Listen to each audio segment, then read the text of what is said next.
Swerteng umaga, heto na po ang resulta sa ating STL Pangasinan para sa araw na to, Tuesday, April 7, 2026.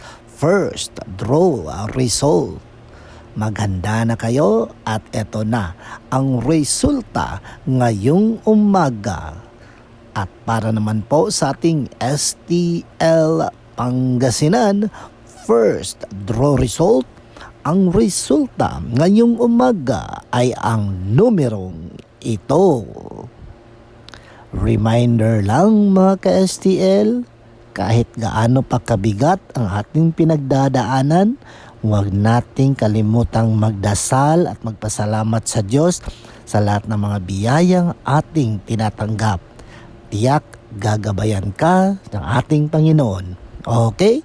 Don't forget to subscribe Purple Green TV. Paki-like at share po. Thank you.